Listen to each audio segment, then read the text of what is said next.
Hello बच्चों, welcome back to my YouTube channel Maths plaza.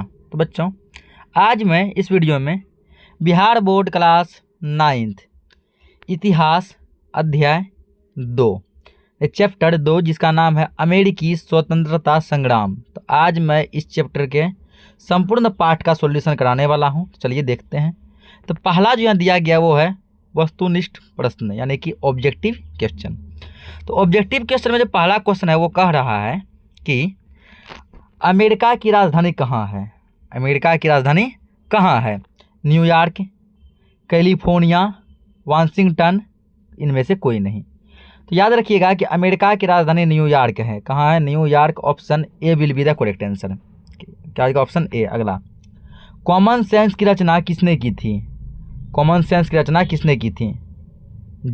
Jefferson, Thomas Paine, Washington, लाफायते।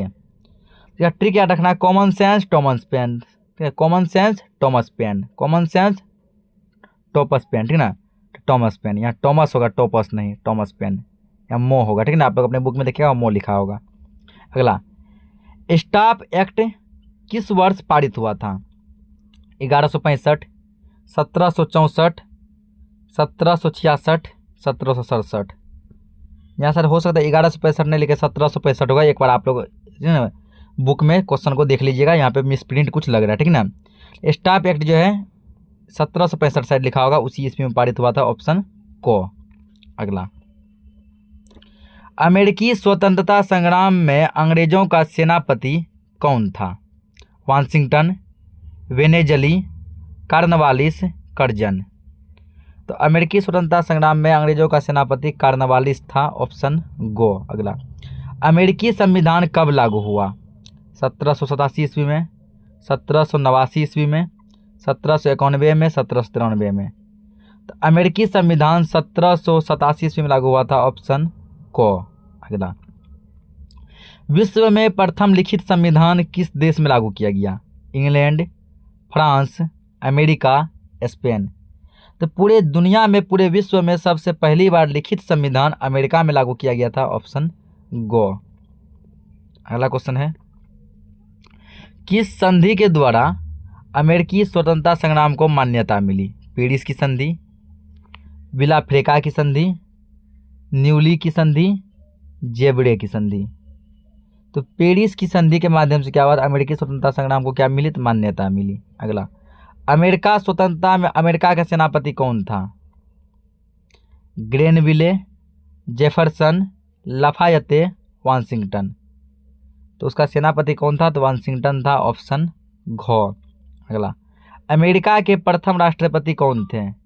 George Washington, Abraham Lincoln, Roosevelt, Al Gore. तो America के सबसे पहले राष्ट्रपति जो थे वो थे जॉर्ज वाशिंगटन। Option go. अगला, सप्तवार्षिक युद्ध किन दो देशों के बीच हुआ था? ऑप्शन को, ब्रिटेन अमेरिकन। ऑप्शन खो, France Canada. Option go, Britain France. Option घो, अमेरिका कनाडा।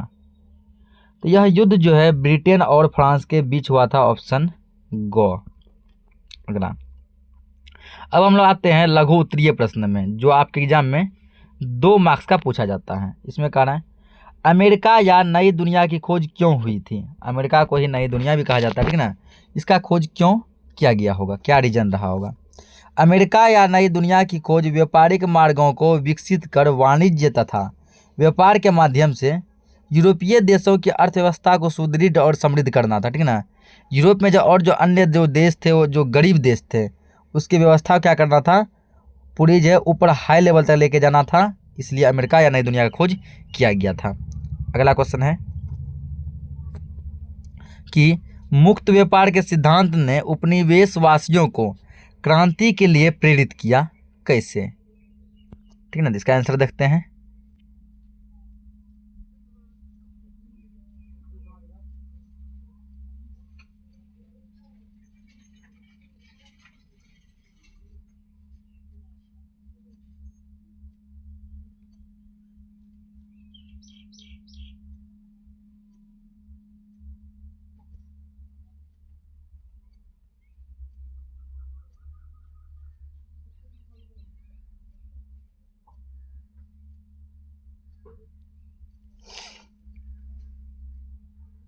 थोड़ा बड़ा जाएगा, ठीक ना।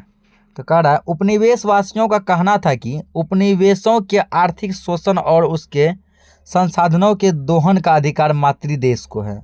चाहे उसका शोषण करे, दोहन करे, जो भी करे, वो मातृ देश अपने ही देश का अधिकार होता है। कोई बाहरी जो है, कोई बाहरी पर्सन यानी कोई अदर कंट्री का आदमी हमारे देश पर अधिकार नहीं कर सकता।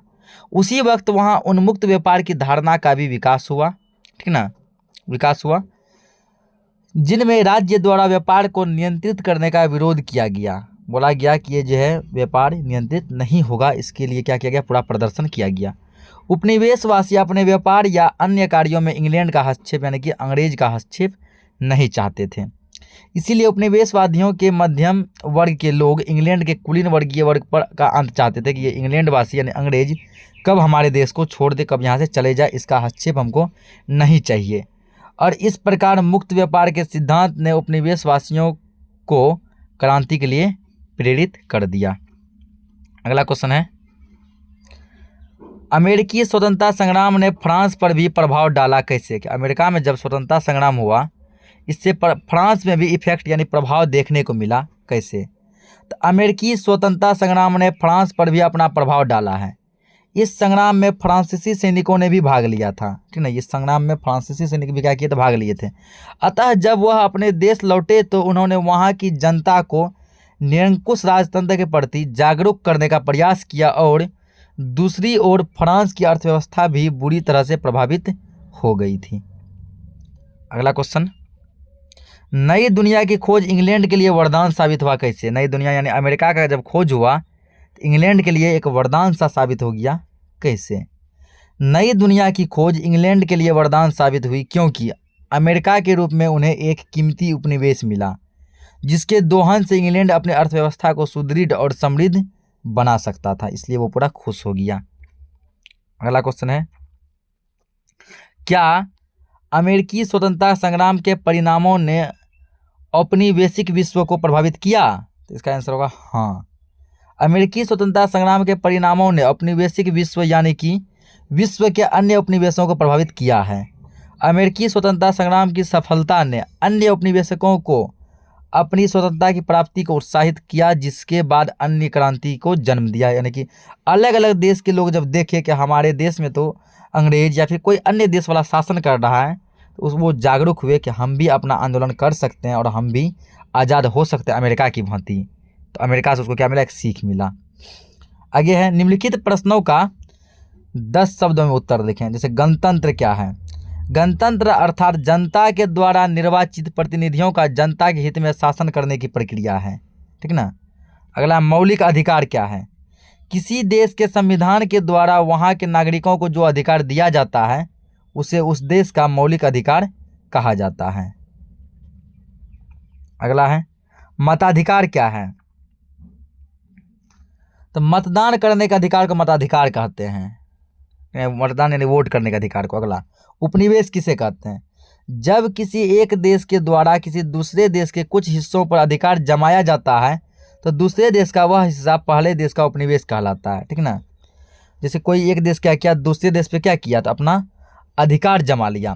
अपना अधिकार जमा लिया मतलब कि उसको अपने कब्जे में ले लिया, ठीक ना, कब्जे में ले लिया।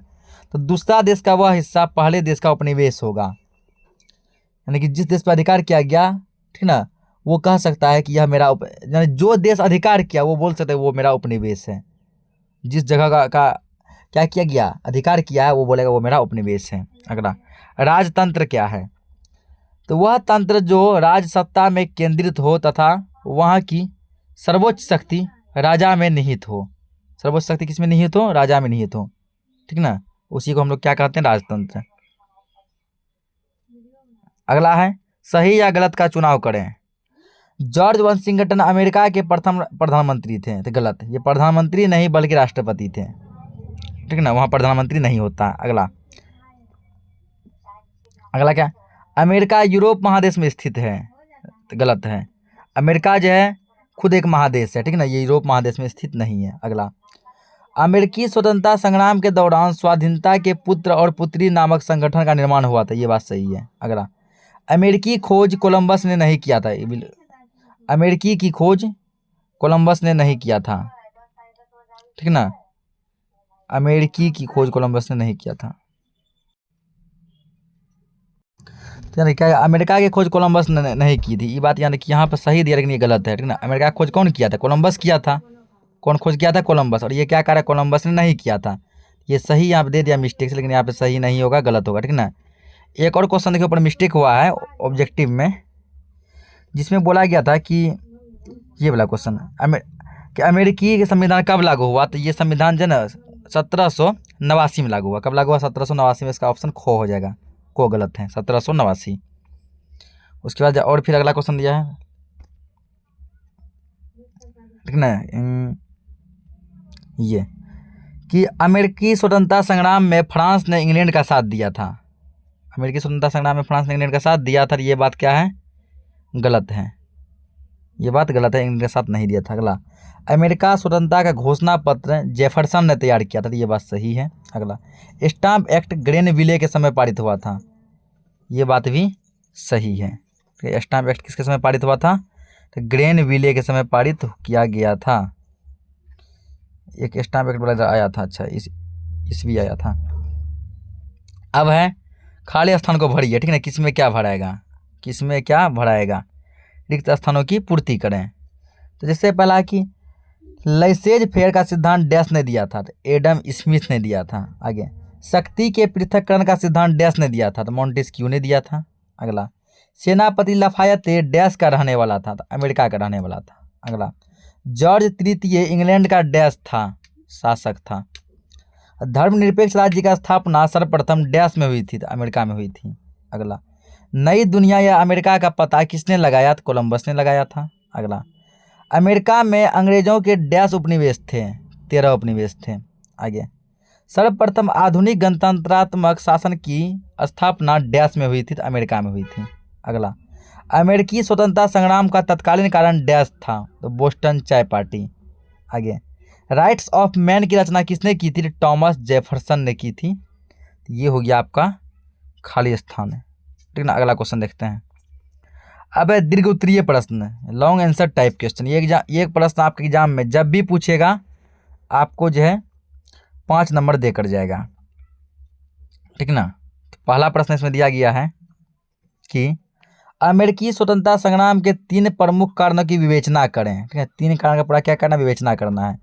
तो अमेरिकी स्वतंत्रता संग्राम के 3 प्रमुख कारण हैं, क्या लिखें? 3 प्रमुख कारण हैं, या लिखेंगे 3 प्रमुख कारण निम्नलिखित हैं, ठीक ना। डैश उत्तर को लिखेंगे यहाँ से है, यहाँ से लिखना है। पहला देंगे, ठीक है। पहला क्या देना है? जैसे कि ऊपर का ये नहीं लिखना है, ठीक। यहाँ से लिखेंगे उपनिवेशों में राजनीतिक स्वायत्तता का अभाव। इसके अंदर 2-4 लाइन लिख देंगे कि अमेरिकी उपनिवेशों में रहने वाले अधिकतर लोग अंग्रेज थे। क्या थे? अंग्रेज थे। और वे लोग इंग्लैंड की संसदीय व्यवस्था एवं विधि विधान को देखे भी थे, ठीक ना। इसलिए वे लोग उपनिवेश में भी उसी तरह की प्रजातांत्रिक व्यवस्था चाहते थे, जबकि वहाँ के शासक ब्रिटिश थे। शासक कौन थे? ब्रिटिश थे, और वह इसके खिलाफ थे।